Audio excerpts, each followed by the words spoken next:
I'm over there flashes, Jeffrey. Taylor, on your right.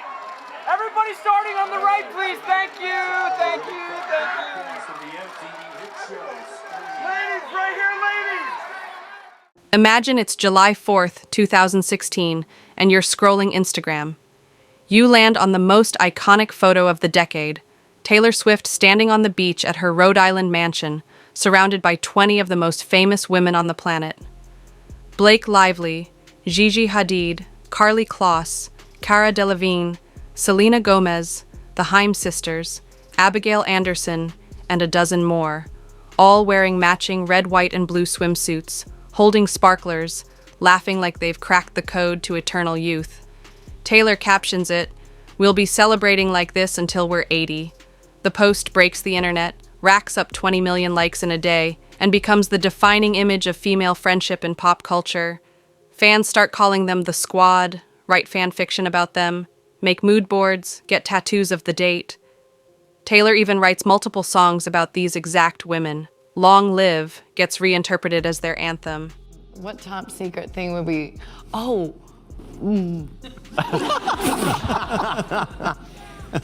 I mean, honestly, I'd like to know what's going on between Karlie Kloss and Taylor Swift. Like, that's the honest to God truth. She name drops Abigail in 15, thanks Karlie in acceptance speeches, brings the Haim sisters on stage during the 1989 tour, and tells the world these are the relationships that will outlast every boyfriend, every scandal, every record label. She sells the idea that friendship is the one thing fame can't destroy. Fast forward 9 short years to late 2025, and every single person in that photograph has been quietly, surgically, and permanently erased from Taylor Swift's life. Not one public fight, not one shady lyric, not even a passive-aggressive story post. Just complete and total deletion. Karlie Kloss, Abigail Anderson, Selena Gomez, Blake Lively, yes, even Blake. Every last one of them reduced to ghosts in Taylor's carefully curated universe. And the wildest part? Almost none of them have ever said a negative word about her in public. They know better. Just gotta get this out of the way, because the world deserves to know. But is everything cool with you and Taylor? The world needs to know. Well, Jennifer Lawrence was interested. Jen, don't worry. Taylor and I are still really good friends. Well, that's good to hear. Because in 2025, crossing Taylor Swift doesn't mean getting dragged on Twitter anymore. It means being written out of history by someone who owns the pen, the publishing company, and the entire printing press. This isn't just a celebrity breakup. This is the biggest friendship purge in pop culture history. And it happened so quietly that most people still haven't realized the full scale of what Taylor just did. The very first public clue that something was seriously wrong dropped in December 2024, and almost nobody caught it in real time. Karlie Kloss, the former Victoria's Secret angel who was once Taylor's most visible best friend, remember the Kaylor shipping that had its own Wikipedia page? Posted a never-before-seen throwback from the 2014 Big Sur road trip that inspired half the 1989 bonus tracks. The caption was innocent. 10 years since the drive that changed everything. Within minutes, the photo was trending worldwide, racked up 3 million likes, and fans flooded Taylor's mentions begging for a reaction. Nothing came. Not a like, not a comment, not even an algorithmic view. Have you ever written a song from someone's point of view and played it to them and it's been too close to the bone? You know, I remember I wrote a song called 15 for my friend Abigail, who is still just my best friend. And, you know, she's gone through a lot of like changes in my life and changes in her life. And we just still are like this. Swifties wrote it off as she's probably offline finishing TS11. Then on March 13th, 2025, Taylor's 35th birthday, Abigail Anderson, the literal childhood best friend whose name is permanently etched into the song 15, and who used to get handwritten letters from Taylor, auctioned for 6 figures, posted an emotional carousel of baby photos with the caption, 35 years of knowing the real you, happy birthday forever. Again, complete radio silence. No story repost, no heart emoji, no love you abs.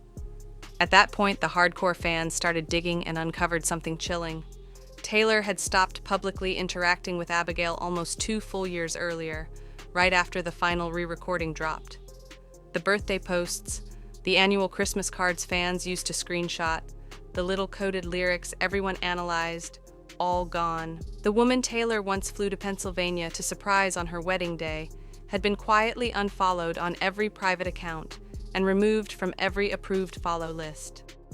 And if Abigail, the one person who knew Taylor before she was Taylor Swift, could get erased without a single headline, then literally no one from the old era was safe. That was the moment the fandom split into two camps. Swift's BFF is speaking out after the superstar's breakup from Calvin Harris. Abigail Anderson, Taylor's childhood bestie, took to Instagram after the split news broke, posting this card the Shake It Off singer sent her.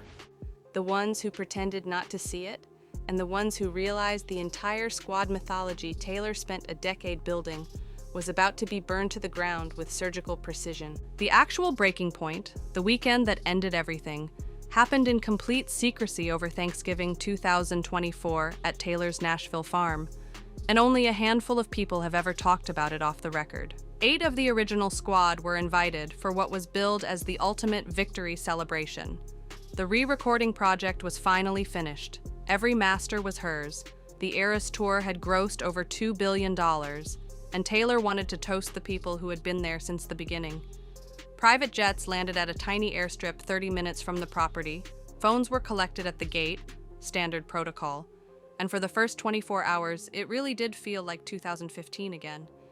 They played the original Red album on the vintage record player Taylor keeps in the barn studio, drank wine from the vineyard she bought in 2018, watched unseen footage from the 1989 tour bus, cried, laughed, took Polaroids, the whole cinematic nostalgia trip. Here at Us Weekly, we get asked a lot of questions about pop culture and celebrity. The question we get asked the most right now is, what's the deal with Blake and Taylor? The previously close pair have been keeping their distance since December, when Blake initiated a lawsuit against her. It ends with Us director Justin Baldoni.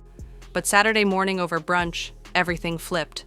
Someone, accounts differ on exactly who, made a half-joking comment about how some of us turned diary entries into down payments on houses, while others just got a thank you in the liner notes. The table went dead silent. Taylor apparently smiled the way she does right before a bridge drops in a diss track, said "excuse me," and disappeared into the house for over an hour. When she came back, the vibe was ice cold. By Sunday morning, 5 of the 8 guests were told their return flights had been moved up 12 hours and that Miss Swift sends her regards but has an unexpected scheduling conflict. Security escorted them to the cars. Not one of them has been inside any Taylor Swift property since. That single brunch, that one sentence, ended a decade of friendships in less than 48 hours. And the craziest part? Most of the people there still won't name the person who made the comment because they're terrified of becoming the villain in whatever song comes next. That's how deep the fear runs in 2025. Even the victims protect the narrative. February 2025 turned into a bloodbath nobody saw coming. The unfollows weren't random. They were executed like a military operation. On February 3rd at 2:14 a.m. Eastern, Taylor's verified account unfollowed Karlie Kloss, Todrick Hall, and Cara Delevingne within the same 60-second window. Fans caught it because the follower count dropped by exactly 3. By the end of that week, the list had grown to 27 names. Every single person who had ever been photographed at one of the infamous squad summits.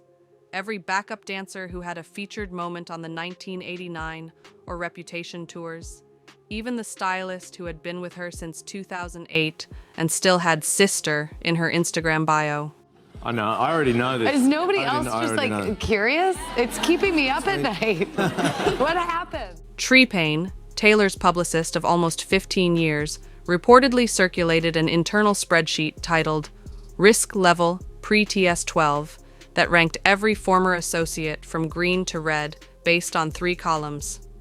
Access to pre-2020 private photos, knowledge of pre-2020 private relationships, and potential financial motive post-re-recording payout. Anyone who scored red or orange received a certified letter the following week terminating any remaining friend consultancy agreements. Some of these contracts were still quietly paying 5-figure monthly retainers just to keep certain people on call for PAP walks or emergency reputation support. The letters included a new NDA with a liquidated damages clause of 7 figures for any public discussion of the termination itself. Most signed the same day and disappeared. One former squad member who asked to remain anonymous told a mutual friend, "I went from getting flown first class to her birthday party to having to Google whether I'm allowed to say I ever met her. And the answer is no. For the rest of my life, the answer is no." By the end of March, Taylor's personal Instagram following had dropped below 200, the lowest it had been since 2013, and almost every account left was either a blood relative, a current employee, or a brand partnership that still had 6 months on the contract. The purge wasn't emotional, it was corporate, and it was flawless. The darkest piece of this entire story broke in complete silence in April 2025. And it's the reason the purge went from brutal to downright terrifying. A major European tabloid contacted Taylor's legal team with a single encrypted Dropbox link and an 8-figure asking price. Inside were 487 screenshots of private group chats from the absolute peak squad era, 2015 to 2019, chats that had been deleted years ago by everyone except one person who apparently kept a secret backup. These weren't cute memes or brunch plans. These were raw, unfiltered conversations. Exactly how much certain models were paid to appear in the Bad Blood video, who faked an entire relationship for 6 months just for paparazzi shots during the 1989 tour cycle, who got secret plastic surgery paid for under the table and then denied it in interviews. The real play-by-play of the night, Kim Kardashian, posted the edited phone call in 2016, including texts celebrating how perfectly the narrative was flipping. And worst of all, detailed breakdowns of how specific, diary-level fights and heartbreaks were immediately turned into lyrics while the ink was still wet. One thread from 2017 literally ends with someone joking, "See you on the next album, Lowell," after spilling an extremely private story. Taylor's team traced the IP address that uploaded the folder to someone who had been at that final Thanksgiving 2024 weekend in Nashville. Instead of lawsuits, instead of confrontation, instead of even acknowledging it happened, Taylor chose the nuclear option she's now perfected: erase every single human being who had ever been inside that chat before a single screenshot could hit the open market. Within 72 hours, every remaining member from the old era was blocked on every platform. Every phone number was changed, every email address was deactivated, and every physical address was removed from the approved visitor list at all of her properties worldwide. One ex-friend who tried to warn the others got a single text from an unknown number that simply read, "You have 24 hours to delete everything, or the next call is from the lawyers."